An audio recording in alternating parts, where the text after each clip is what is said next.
आजकल आपने महसूस किया होगा कि बड़ा चूरन बेचा जा रहा है कि फ़ौज के अंदर बड़ा एहतसाब है और किसी को नहीं बख्शा जाता। आप कोई सा चैनल उठा के देख लें, आपको ऐसा ऐसा बंदा ऐसी ऐसी दलीलें देता नज़र आएगा कि आप हैरान रह जाएंगे। अब मैं थोड़ा सा इसको एक्सप्लेन करता हूँ। मैंने पहले भी एक्सप्लेन किया है। 12 मई 2017 को टॉप सिटी के मेन ऑफिस पर छापा पड़ता है। छापा मारते हैं रेंजर्स वाले और आईएसआई के एहलकार। ठीक हो गया जी। उनके कागजात, उनकी बहुत सारी चीज़ें कब्ज़े में ले ली जाती हैं और मुबैना तौर पे ये छापा मरवाते हैं फैज़ हमीद साहब, आईएसआई के डीजीसी। छापा लग गया। फिर फैज़ हमीद ने मामलात अपने हाथ में लिए और सुलह करवाई। सुलह में फैज़ हमीद साहब कहते हैं कि 400 तोले सोना ये जो कब्ज़े में लिया गया है ये भी वापस नहीं किया जाएगा और जो नकदी जिसकी कभी भी तादाद नहीं बताई गई वो भी वापस नहीं की जाएगी। इस तरह ये सुलह जो है वो हो जाती है। फिर मामला सुप्रीम कोर्ट में पहुंच जाता है, जस्टिस लानत कादी फारिसा के पास। इसको यहाँ पे रोकते हैं। ये मामला होता है 2017 में। उसके बाद फैज़ हमीद मेजर जनरल से लेफ्टिनेंट जनरल बनते हैं। लेफ्टिनेंट जनरल बनकर डीजी आईएसआई बनते हैं। डीजी आईएस के बाद कोर कमांडर पेशावर बनते हैं। ये एहतसाब हो रहा है। छापा का पड़ा 12 मई 2017 में जब वो मेजर जनरल थे। एक और सवाल, चेन ऑफ कमांड का हम बड़ा शोर सुनते हैं। चेन ऑफ कमांड बस अब डीजी आईएसआई हैं आसिम मलिक, उनसे सवाल है कि वो अपने तौर पर इसी तरह सारा कुछ करते हैं कि जो उनकी मर्जी में आए। ये जो डीजीसी हैं इस वक्त फैसल नसीर साहब, वो अपने तौर पे सारा कुछ इस तरह करते हैं। कोई हल्का फुल्का काम हो गया चलें ठीक है, लेकिन इस लेवल का ये है अंदरूनी एहतसाब। छापा पड़ता है 12 मई 2017 को और एहतसाब कब शुरू होता है? रिटायरमेंट के बाद। एक और बात सुने, मोहम्मद आमिर, ये बड़ी बड़ी मूंछों वाली सरकार, आसिफ जरदारी जब पहले दौर में सदर होता है, अब नहीं पहले, उस वक्त उसके साथ ड्यूटी होती है ब्रिगेडियर मोहम्मद आमिर की। मुख्तलिफ अकाउंटों से पैसे आते हैं। वो जाली अकाउंट केस आपको याद होगा, फलूदे वाला, बर्फ़ी वाला, रेडी वाला, जिनके अकाउंटों में पैसे आते हैं। आपको पता है कि ब्रिगेडियर आमिर के अकाउंट में भी पैसे आते हैं, यूनिफॉर्म में, गुमनाम जरदारी के होते हैं। फिर क्या होता है मोहम्मद आमिर के साथ? मोहम्मद आमिर मेजर जनरल बनते हैं। नहीं अभी रुकें। उसके बाद वो लेफ्टिनेंट जनरल बनते हैं। नहीं अभी रुकें। उसके बाद वो आर्मी चीफ के लिए उनका नाम आता है। फैज़ हमीद का भी नाम आता है, मोहम्मद आमिर का भी नाम आता है। आर्मी चीफ के लिए ये एहतसाब हो रहा है। फिर वो रिटायर होते हैं, आर्मी चीफ नहीं बनते, रिटायर होते हैं। फिर क्या होता है उनके साथ? फिर ये होता है कि उनको कतर जैसे अहम मुल्क में पाकिस्तान का सफीर लगा दिया जाता है। ये है एहतसाब। ये है इस कौम को चे बनाना 78 साल से। अब फैज़ हमीद का असल जुर्म क्या है? असल जो हमारा टॉपिक है ना आज, वो है कि फैज़ हमीद का असल गुनाह। ये लिखा है एयाज अमीर साहब ने। एयाज अमीर साहब चूंकि गिराई हैं फैज़ हमीद के, एयाज अमीर साहब ने चकवाल से पीटीआई के टिकट पर इलेक्शन लड़ा और तकरीबन 80,000 की लीड से जीते, लेकिन उनको हरवा दिया गया। उन्होंने आज ऑपरेशन किया है कि फैज़ हमीद का असल गुनाह क्या है, वो मैं आपके सामने आज रखूँगा। बिस्मिल्लाहिर्रहमानिर्रहीम। मेरा नाम महमूद नियाज़ी है। अस्सलाम वालेकुम वरहमतुल्लाहि वबरकातुहू। आप लोग जानते होंगे कि आज 14 दिसंबर 2025 है। بڑی تیزی سے گزرتا ہوا 2025 بہت سارے لوگوں کو ناقابل فراموش واقعات دے گیا ہوگا 2025، اور دن ہے اتوار کا۔ یہ تو آپ جانتے ہوں گے، آج آپ ریلیکس ہوں گے، اپنوں کے ساتھ بیٹھے ہوں گے، گپ شپ کی ہوگی، بہت اچھی بات ہے۔ کچھ تازہ ترین خبریں آپ کے سامنے رکھنی ہیں اور ایک ویلاگ بھی رکھنا ہے، لیکن پہلے ایک اعتراض کا جواب دینا ہے۔ ایک انتہائی محترم ویور نے اعتراض کیا ہے کہ آپ کو ڈھاکہ نہیں بھولتا، آپ ہر وقت ڈھاکہ کا ذکر کرتے ہیں۔ میں نے 2 ویلاگ کیے ہیں جو ہے نا ڈھاکہ پہ، ایک یحییٰ خان پہ کیا ہے اور صبح والا ویلاگ کیا تھا جو کہ بہت کم لوگوں نے دیکھا ہے، اس پہ جو ہے نا وہ مشرقی پاکستان پہ، کیونکہ پھر وہ جیسی روح ہوتی ہے ویسے فرشتے ہوتے ہیں نا، تو قوم بھی تو ایسی ہے۔ میں نے موازنہ کیا ہے صبح والے ویلاگ میں، اگر ٹائم ملے تو دیکھنا ہے کہ 1971 میں کیا ہو رہا تھا اور 2025 میں کیا ہو رہا ہے، فرق کیا ہے۔ تو اس وجہ سے دسمبر کی وجہ سے میں نے ڈھاکہ کا نام لیا، اور ذرا تھوڑا سا گہرائی پہ جائیں نا، یہ بہت بڑی شکست تھی۔ اصل مسئلہ یہ ہے کہ اس شکست کی وجوہات کیا تھیں۔ اصل مسئلہ یہ ہے کہ جب آپ مینڈیٹ تسلیم نہیں کرتے تو پھر کیا ہوتا ہے۔ اصل مسئلہ یہ ہے، اس کو ریلیٹ کرنے کا بتائیں نا۔ 1971 میں عوامی لیگ کا مینڈیٹ تسلیم نہیں کیا گیا نا، نہیں کیا گیا۔ 8 فروری 2024 کو کیا ہوا، مینڈیٹ تسلیم نہیں کیا گیا، تو خود بخود تعلق بنتا ہے۔ بہرحال میں ان سے معذرت خواہ ہوں، اس لیے میں ڈھاکہ کا، بنگلہ دیش کا دسمبر کی وجہ سے وہ ذکر کرتا ہوں۔ ان کی طبیعت پہ گراں گزرا ہے تو معذرت۔ اب خبروں پہ آنے سے پہلے آپ لوگوں سے وہی درخواست ہے کہ ڈیفرنٹ سٹف دیکھنے کے لیے بہت بڑے بڑے ویلاگر میرے محترم، میرے بڑے ملینز آف فالورز ہیں ان کے۔ خیر سب سے بڑی جو ہماری سینئر ہیں وہ مہک ملک ہیں، ان کے بہت زیادہ فالورز ہیں۔ رجب بٹ ہو گیا، نانی والا ہو گیا، اس کے علاوہ جو ہے نا وہ ڈکی یا ڈوگی بھائی ہو گیا، اس کے جو ہے نا وہ ملینز میں۔ قوم کا ٹیسٹ یہاں سے پتہ چلتا ہے نا۔ تو اگر آپ کو یہ بورنگ سٹاف اچھا لگے تو آپ چینل کو سبسکرائب کر دیں، سبسکرائبر ہیں تو ویڈیو کو شیئر کر دیں، اگر ڈر نہیں لگتا لائک کر دیں۔ اور جو بار بار درخواست کرتا ہوں کہ ویورز جو ہے نا وہ جتنے بھی کام ہوں وہ کوشش کیا کریں ویڈیو کو پورا واچ کرنے کی، کوئی نہ کوئی لائن انشاءاللہ آپ کے لیے نئی ہوگی۔ بہرحال اب اگر خبروں پہ آئیں تو سب سے پہلی خبر جو مارکیٹ میں ہے وہ آج سٹوری کی ہے جو ہے نا وہ انصار عباسی نے۔ یہ منافق اعلیٰ ہے، سفید داڑھی والا، اس کے بدن پہ کوئی کالا بال نہیں ہے، لیکن ان کے جو جھرنوں میں، جو پیٹ والے جھرنوں میں، وہ بھرنے کا نام نہیں لیتے۔ یہ دی نیوز میں ہے، جیو پہ ہے، جنگ میں ہے، پتہ نہیں کہاں پہ ہے۔ آج انہوں نے سٹوری کی ہے، یہ جو سارا کچھ ہوا اس میں جنرل باجوہ کو کوئی قصور نہیں ہے۔ میں نے ابھی سوال کیا کہ ڈی جی ISI جو ابھی ہیں عاصم ملک، وہ اپنے طور پہ سارا کچھ کر رہے ہیں، وہ چین آف کمانڈ کس سے کہتے ہیں، آرڈر کس سے کہتے ہیں؟ باجوہ بے قصور ہے، فیض امید نے یہ سارا کچھ کیا ہے، یا جنہوں نے سٹوری کی ہے، بہت بڑی سٹوری ہے جنگ میں۔ اور آگے کہتے ہیں کہ بیوروکریٹس کو بھی پکڑا جائے گا، جو فیض بتائے گا، سیاستدانوں کو بھی پکڑا جائے گا، سیاستدان تو ایک ہی ہے عمران خان، اور پولیس والوں کو بھی پکڑا جائے گا۔ اب مجھے بتائیں کہ بیوروکریٹس اور سیاستدان، بیوروکریٹس اور پولیس والے، یہ کس کے کہنے پہ چلتے ہیں؟ ان سے کون اپنے گندے پوتڑے دھلواتا ہے؟ کریں گرفتار۔ لیکن باجوہ بے قصور ہے، باجوہ دندناتا پھرتا ہے۔ یہ ٹوٹ نے سٹوری کی ہے۔ PDM کس نے بنائی، بلیک میل کس نے کیا؟ یہ فضل الرحمان کو سن لیں، محمود اچکزئی کو سن لیں، جاوید لطیف کو سن لیں، اختر جان مینگل کو سن لیں کہ یہ سارا کچھ کس نے کیا۔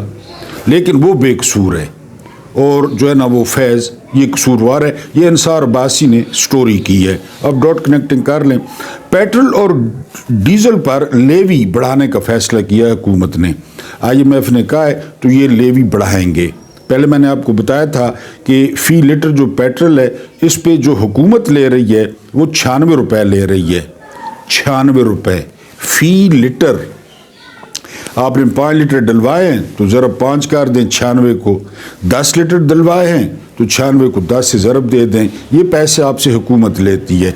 अब मज़ीद उस पर लेवी लगाने का फ़ैसला हुआ है, यानी 96 से फ़ी लीटर वो 100 रुपये करने जा रहे हैं। ठीक है, करते रहें जी। हमने तो महक मलिक के नए गाने आए हैं तक को। उसके बाद जो अगली खबर है, राद सईद, ये बड़े ज़बरदस्त कमांडर थे हमास के, ये शहीद हुए हैं। ताज़ा हमला हुआ है गज़ा पे और राद सईद जो है वो शहीद हुए हैं। असल में वो भरोसे में मारे गए हैं क्योंकि बड़े मुआहदे हुए, अमन कायम हुआ बकौल पाकिस्तान, बकौल सऊदिया, बकौल इंडोनेशिया कि जी मुआहदा हो गया है, अमन है, हर तरफ उधर चैन की हवाएं हैं। तो उसमें राद सईद को जो है, ये बड़े मशहूर कमांडर थे हमास के, इनको शहीद कर दिया गया है गज़ा में। उसके बाद जो अगली खबर है वो खबर ये है कि कोहाट में जो है वो आज पीटीआई का जलसा है, बड़ा जलसा है। आप जानते हैं फिर केपीके में हुकूमत भी है और केपीके में डाई हार्ट सपोर्टर्स हैं इमरान खान के। तो वहाँ पे जब मैं ये वीलॉग कर रहा हूँ तो जलसा हो रहा था, बल्कि तकरीबन ख़त्म होने वाला था और हस्ब मामूल लोगों की बहुत बड़ी तादाद मौजूद थी। लेकिन मुझे नहीं लगता कि इस एक्सरसाइज से कुछ हासिल होगा या इस एक्सरसाइज से कोई इमरान खान की रिहाई पे असर पड़ेगा। बहरहाल ये तो पीटीआई वालों ने सोचना है कि उन्होंने क्या लाए अमल अपनाना है। बहरहाल कोहाट में उनका जो है वो आज जलसा था। अगर हम अपने जो है ना वो वीलॉग की बात करें तो अक़वाम मुत्तहिदा में जो है वो एक और दरख्वास्त दायर हुई है। मैंने कल आपको बताया था कि जो एलिसन हैं यानी एलिसन एडवर्ड्स ने जो बयान दिया कि इमरान खान को बुनियादी इंसानी हकूक़ हासिल नहीं हैं। अब हैं जेरेड गैंसर, ये आलमी अदालत में फ़ौजदारी मुकदमों के वकील हैं। उन्होंने दरख्वास्त दायर की है और उस दरख्वास्त में उन्होंने इमरान खान की कैद को और बुशरा बीबी की कैद को और उनकी कैद तन्हाई को और जो उन्हें तकलीफ दी जा रही हैं उनका जिक्र किया है। और कहा जा रहा है कि इस दरख्वास्त में जो बड़ा अहम रोल प्ले किया है वो जुल्फ़ी बुखारी ने किया है। जुल्फ़ी बुखारी बड़े जो है ना वो वफ़ादार निकले हैं।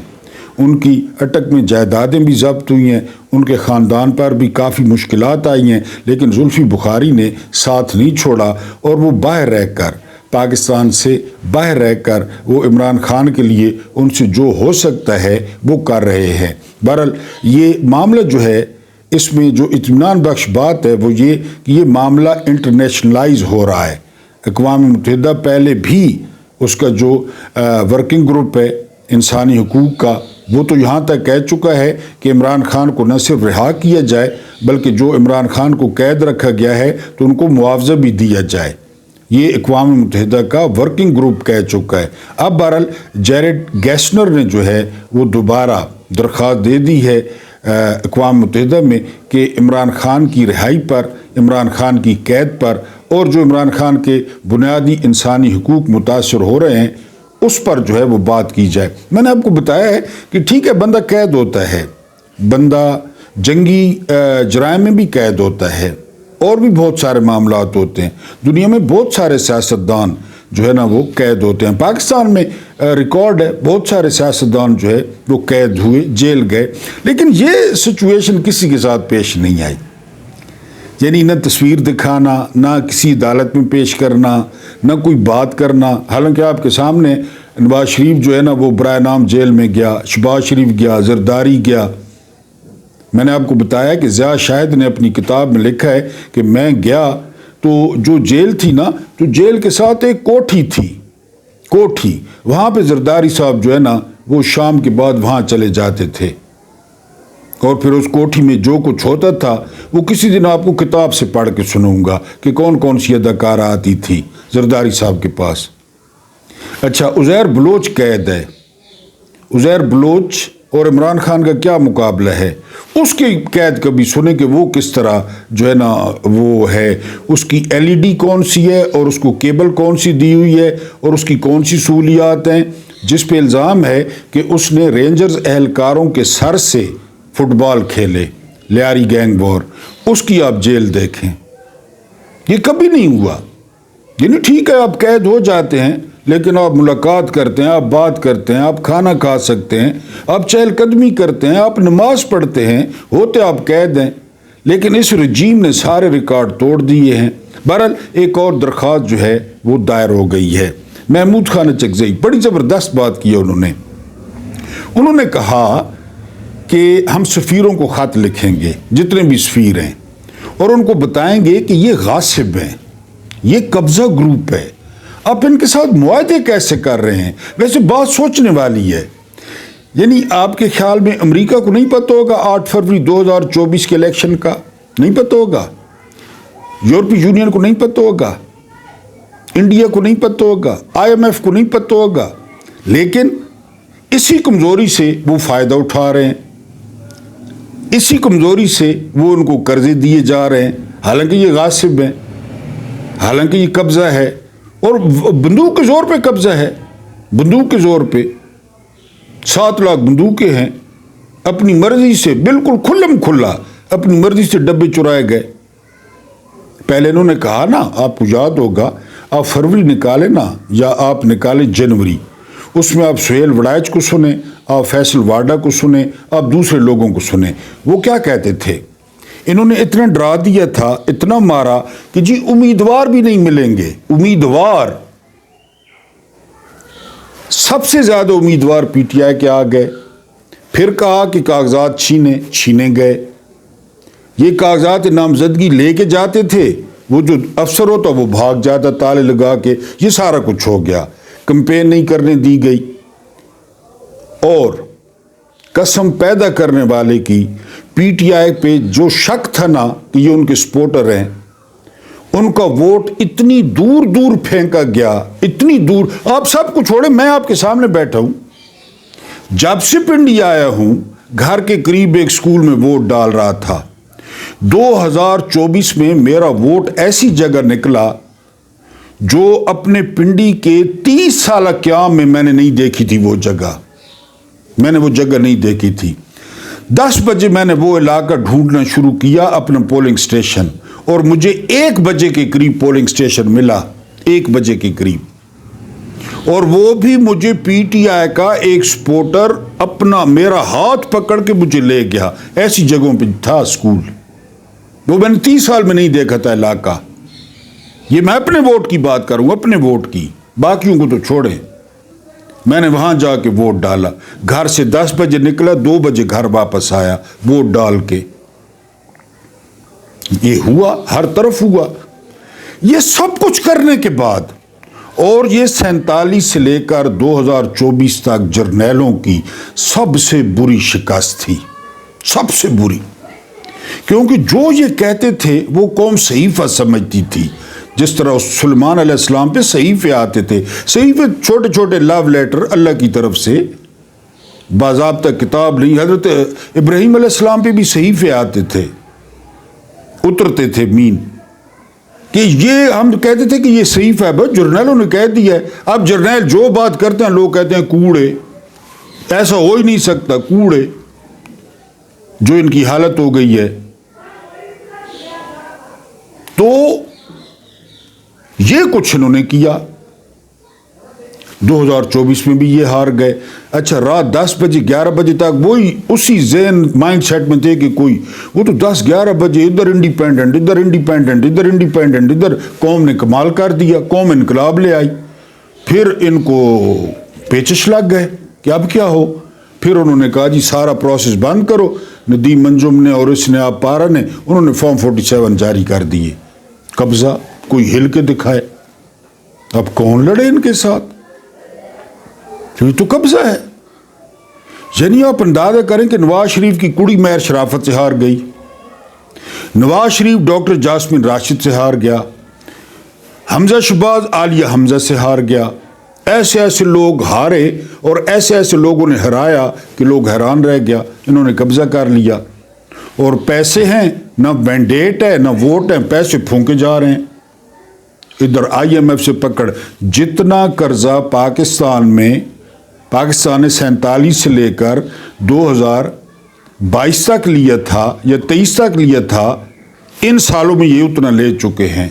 और बदमाशी पे बदमाशी, न वोट है न कौम जो है, न कौम इतनी नफरत करती है आप सोच भी नहीं सकते। तो महमूद खान चकजई ने ठीक कहा कि ये तो गासिब हैं, लेकिन उन्होंने काम निकलवाने हैं, इजराइल को तस्लीम करवाना, बेंजामिन नेतन्याहू को बराह रास्त पाकिस्तान में दिखाना, उन्होंने काम करवाने हैं। और काम जो है ना वो काणों से होते हैं कि ये काणे हैं। फील्ड मार्शल साहब के खिलाफ इतना मवाद है उनके पास कि उन्होंने फाइल, इधर ये दिखाते हैं ना ऑडियो और वीडियो, उधर उन्होंने दिखा देनी है कि ये कुछ कर चुके हैं आप पाकिस्तान में। बहरहाल महमूद खान चकजई ने कहा है कि गासिब है। अब एक और सवाल है, इमरान खान मुजरिम है, मान लेते हैं, आप कहते हैं तो मान लेते हैं, उन्होंने हार चुराया, उन्होंने करप्शन की, अलकादर केस क्यों नहीं लग रहे? यानी अगर इमरान खान मुजरिम है फौरन सजा, यानी निचली अदालत ने सजा दी, हाई कोर्ट में ले जाएं, हाई कोर्ट में सजा दिलवाएं, आप सच्चे हैं सुप्रीम कोर्ट में ले जाएं, सुप्रीम कोर्ट से सजा दिलवाएं और सजा पक्की हो जाए। सुप्रीम कोर्ट जब आपको सजा देती है तो आप पक्के हो जाते हैं। कब्जा, बदमाशी, नहीं लगाते केस। जज भी मर्जी के जजों के सामने केस नहीं लगवाते।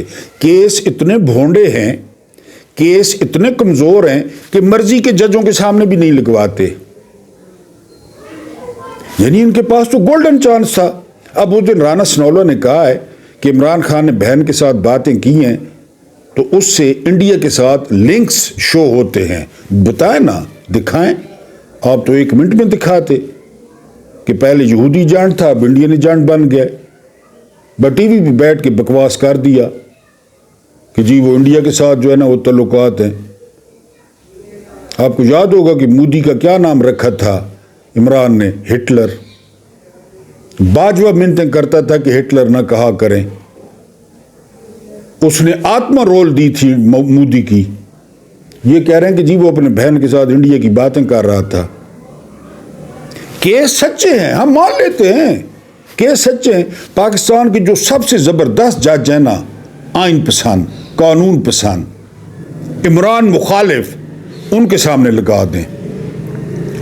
वकील दलाल देंगे, नहीं लगाते। बदमाशी नहीं है तो क्या है? इमरान खान कैदी है ही नहीं, इमरान खान अगवा है। कैदी मैंने आपको बताया, कैदी अदालत में आता है, कैदी से लोग मुलाकातें करते हैं, कैदी के खाने जाते हैं, ईद पे कपड़े जाते हैं, कैदी जिस तरह होते हैं। लेकिन इमरान तो अगवा है और जर्नैलों ने अगवा कर रखा है। वो बिल्कुल बंदी बनाया हुआ है, जिस तरह फिल्मों में देखते हैं। मुजरिम है तो अदालतों में पेश करें भाई, फौरी तौर पे सजाएं दिलवाएं। बहरहाल वो जो है ना वो अगवा है, वो अगवा बराए माफ़ी है। अब आपने जो हमारा है ना, यानी जो हमारा जूस है या जो हमारा क्रंच है आज की बहस का, वो है एयाज अमीर साहब का जो है ना वो कॉलम। एयाज अमीर साहब का मैंने आपको बताया, बहुत ज़बरदस्त आदमी है। असल गुनाह क्या है, ये उनके कॉलम का उन्वान है। असल गुनाह क्या है? कुछ बातें समझने के लिए दस्तूर ज़माना याद रखना पड़ता है कि कवाकिब, सितारे होते कुछ हैं और नज़र कुछ और आते हैं। मैं आपको कहता हूँ ना, पाकिस्तान में एक तस्वीर सामने होती है, एक पीछे होती है, नज़र कुछ आते हैं। अल्फाज का पर्दा होता है और इसके पीछे कुछ और। भुट्टो तख्तेदार पर चढ़ा तो इसकी वजह नवाब मोहम्मद अहमद खान कसूरी का कत्ल नहीं था कि जी उसने कत्ल किया। अभी जो मैं कह रहा था कि इमरान मुजरिम है तो सामने लाएं, कत्ल नहीं था। जनरल ज़िया-उल हक की आंख में भुट्टो खटकता था, बात क्लियर हो गई। और ज़िया के इक़्तिदार को दुआम बख्शने की खातिर भुट्टो को रास्ते से हटाना जरूरी हो गया था। अब क्या चक्कर है, किसके इक़्तिदार को दुआम बख्शना है? डॉट कनेक्टिंग करें ना जी। खातिर भुट्टो को रास्ते से हटाना जरूरी हो गया था। फैज हमीद के खिलाफ लंबी चौड़ी चार्जशीट है, ठीक हो गया। इल्जामात की एक फहरिस्त है और ये भी इशारा दिया गया है कि कई मामलात अब भी ज़ेर तफ्तीश हैं। ठीक हो गया। असल बात अलबत्ता ये है कि जिस ऊंचे पैमाने के खेल में वो मुलविस थे उसमें वो हार गए। आर्मी चीफ बनना था ना, नाम भी गया था, उसमें वो हार गए। ठीक हो गया जी। और उस हार का नतीजा आज भुगत रहे हैं। यानी आप ज़रा सपोज करें कि जब 5 नाम गए थे उसमें आसिम मुनीर का नाम नहीं था और जनरल फैज़ चीफ बन जाते, अब क्या होते? वो खेल वो हार गए, वो आर्मी चीफ नहीं बने। ठीक है जी, भुगत रहे हैं। किस्मत साथ देती तो हालात का नक्शा कुछ और होता और इंसाफ के तकादे भी किसी मुख्तलिफ तरीके से पूरे होते। शुरू में बताया है कि अंसार अब्बासी कह रहा है कि जी बाजवा को तो कसूरवार है ही नहीं, बाजवा तो धुला धुलाया है। फैज़ उम्मीद के गॉड फादर जनरल बाजवा थे। एयाज मीर लिख रहे हैं जिनसे नाजुक हालात संभाले न गए। बाजवा खुद तो तारीख के सायों में गुम हो गए, लेकिन साथ ही फैज़ उम्मीद को रगड़ा लगा गए अपने आप को बचाने के लिए। ये इसी तरह करते हैं। बाजवा बदस्तूर अपनी मसनद पर रहना चाहते थे, अपनी सीट पर। 3 साल की मुद्दत थी, उसमें 3 साल की तोसी हुई, एक्सटेंशन हुई, लेकिन फिर भी जी न भरा। यानी पहले 3 साल, फिर 3 साल की एक्सटेंशन, फिर भी नहीं जाना चाहते थे, फिर भी जी नहीं भरा और मजीद तोसी चाहते थे। गलती उनसे ये हुई कि जिस हाथ से तोसी मिल सकती थी उसको तहरीक अदम एतमाद के जरिए उन्होंने खुद ही काट डाला। इमरान खान की हुकूमत। इमरान खान के जाने के बाद बाजवा की किस्मत का फैसला शरीफों के हाथ में आ गया। और शरीफों को आप जानते हैं, कबाड़ियों को, क्योंकि रजीम चेंज के नतीजे में बादिल नखास्ता शहबाज शरीफ को वज़ीर आज़म बनाना पड़ा। अपनी तमाम चालबाजी और सियासी महारत के बावजूद बाजवा ये न देख सके कि इमरान खान के जाने से उनके हाथ से खेल चला जाएगा। फिर शरीफों ने उनके साथ वो किया जिसका अंदाजा शायद उनके फरिश्तों को भी न था। शरीफ फिर इस तरह करते हैं, फ़ायदे सारे उठा लिए, PDM बनवा ली, हुकूमत बनवा ली, और किया क्या उसके साथ? फैज़ उम्मीद पर सियासी साजिशों का इल्ज़ाम लगाया गया है। मेरा मुशाहिदा जितना हकीर भी हो ज़रा मुख्तलिफ है। फैज़ उम्मीद की फैमिली की चिकवाल में एक शादी की तकरीब थी। मैं ज़रा लेट पहुंचा और दूल्हा स्टेज पर से औरतों की तरफ चला गया था, यानी स्टेज तब खाली था। औरतों की तरफ से फैज़ उम्मीद आए और मुझे देखते उन्होंने खाली स्टेज पर बुला लिया। मुझसे पूछा कि इमरान खान से मुलाकात होती है? मैंने कहा कि एक आध मर्तबा हुई है। कहने लगे गौर करना है। कहने लगे कि अगर तुम्हारी मुलाकात इमरान खान से हो तो कहना कि बाजवा पर तनकीद मुनासिब नहीं। बताएं फैज़ किसकी तरफ से खेल रहे थे? ये एयाज मीर गवाह हैं कि चीफ पर तनकीद न करें। आप बताइए कि जिसके इरादे सियासी गड़बड़ करने के हों ऐसी बात करेगा? ये एयाज मीर पूछ रहे हैं कि वो इस तरह मना करेगा। एक और बात ज़हन में रहे कि पाकिस्तान आर्मी का माहौल ऐसा है कि सीनियर ओहदों पर पहुंचने वाले अफसर फौज की चेन ऑफ कमांड को बखूबी समझते हैं और जानते हैं कि चीफ की मर्जी के बगैर इस इदारे में कुछ नहीं हो सकता। मैं आपसे पहले सवाल कर चुका हूं कि चीफ की मर्जी के बगैर कुछ हो सकता है? फैज़ उम्मीद के बारे में जो कुछ भी कहा जाए इससे इनकार मुमकिन नहीं कि बहुत समझदार आदमी था और फौज के मिजाज से बाखूबी आगाह था। एडवेंचरिज्म का इल्ज़ाम कोई लगाना चाहे तो ज़रूर लगाए, लेकिन फौज के हवाले से हल्का आदमी नहीं था। उसे कुछ न कुछ जानते हुए मेरे लिए ये यकीन करना मुश्किल है कि उसका हाथ किसी फजूल की कार्रवाई में शामिल हो। ये आज़मीर लिख रहे हैं। ये और बात है कि उसने अपनी वफादारियां तब्दील नहीं की। बतौर DG/ISI वो इमरान खान के बहुत करीब रहा और शायद ज़हनी तौर पर भी इमरान खान के करीब था। ओहदों और फौज से फारिग होने के बाद उसकी ये सोच ऐसी ही रही اور اس میں کوئی تبدیلی واقع نہ ہوئی، اصل قصور تو اس کا یہ بنتا ہے، اصل قصور یہ ہے ذہنی طور پہ عمران خان کو ٹھیک سمجھتا تھا، توبہ طائب ہو جاتا، مسعود محمود کی روش اپنانے کو تیار ہوتا۔ مسعود محمود کون تھا؟ یہ وعدہ معاف گواہ بنا تھا بھٹو کے خلاف اور اسے پھانسی ہوئی تھی۔ ایاز میر کہتے ہیں کہ اگر وہ بن جاتا، فیض بھی وہی بن جاتا، جی طائب ہو جاتا، مسعود محمود کی روش اپنانے کو تیار ہوتا، تو کون سا ہاتھ اس پر پڑنا تھا؟ ہمارے دیش میں جو انصاف کے تقاضے رائج ہیں ان سے ہم سب بخوبی واقف ہیں۔ یہاں ناقابل معافی گناہ دو ہی گنوائے جاتے ہیں پاکستان میں، کون سے؟ سرکشی اور نافرمانی، بڑوں کی سرکشی اور نافرمانی۔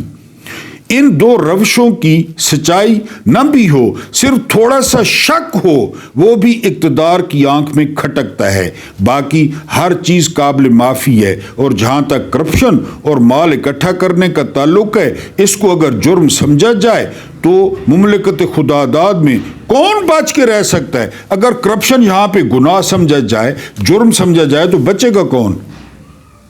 آصف سعید کھوسہ نے کہا تھا چیف جسٹس نے کہ اگر ہم کرپشن پہ آ گئے تو صرف سراج الحق بچے گا۔ سراج الحق اس وقت امیر جماعت اسلامی تھے، یہ آصف سعید کھوسہ نے کہا تھا، یہ آزمیر بھی وہی کہہ رہے ہیں کہ یہاں کون بچے گا اگر کرپشن جرم ہوا تو۔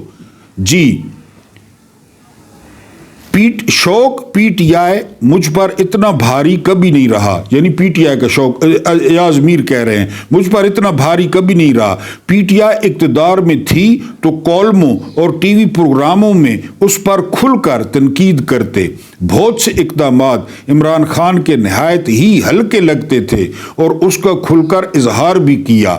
پی ٹی آئی کی اقتدار سے چھٹی ہوئی اور ریاست کا زور اس کے مخالف پلڑے میں پڑنے لگا تو چکوال میں بہت سے پی ٹی آئی کے سرکردہ کارکنوں نے اس میں عافیت سمجھی کہ پارٹی سے دوری اختیار کر لی جائے۔ وہ پریس کانفرنسز جو وجہ بھی تھی، 2024 کے الیکشن آئے تو پی ٹی آئی کے پاس ایم این اے کے لیے کوئی خاطر خواہ امیدوار نہ تھا، میدان خالی نہ چھوڑنا چاہا، اس لیے امیدوار ہو گئے۔ ایاز میر کو عمران خان نے کہا تھا کہ وہاں سے الیکشن لڑو، امیدوار ہو گئے، بالکل ویسے ہی جیسے 2002 میں نون لیگ کے مقامی ستون کاف لیگ میں چلے گئے تھے اور الیکشن کا بیڑا ہم نے اٹھایا۔ جب نون لیگ والے سارے کاف لیگ میں چلے گئے تو نون لیگ کی طرف سے ایاز میر نے چکوال میں الیکشن جیتا تھا، اور پی ٹی آئی کے ساتھ ہوا تو پی ٹی آئی کی طرف سے پھر الیکشن لڑا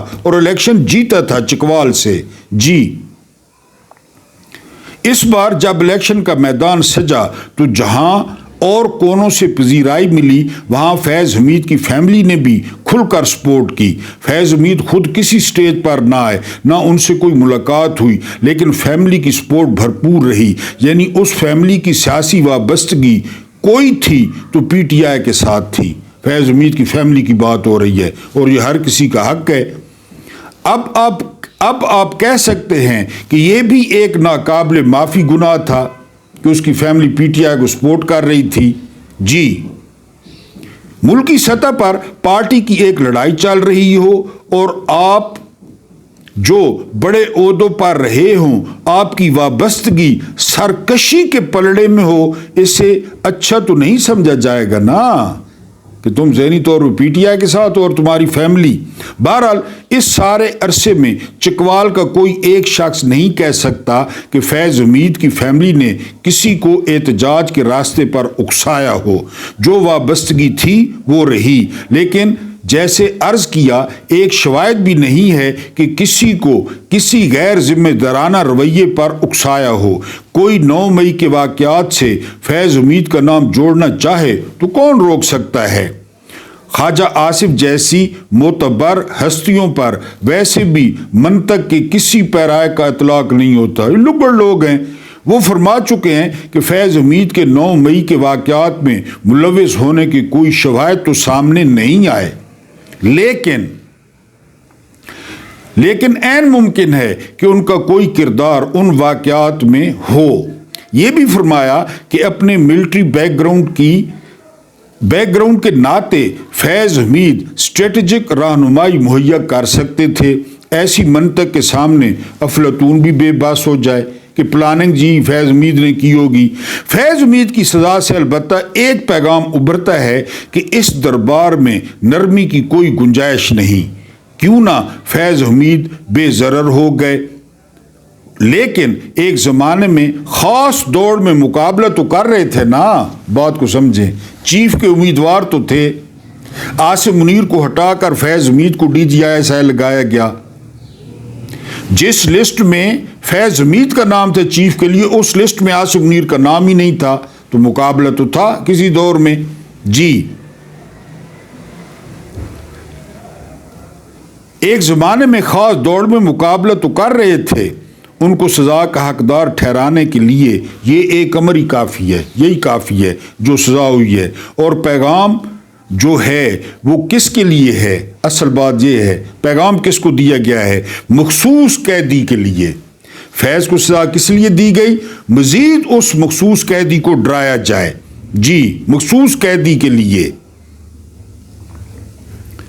प्रॉब्लम अलबत्ता फिर वही पुराना है, सख्ती हो गई, सजाएं हो गई, पर तिलिस्म या जादू तो नहीं टूट रहा कैदी का।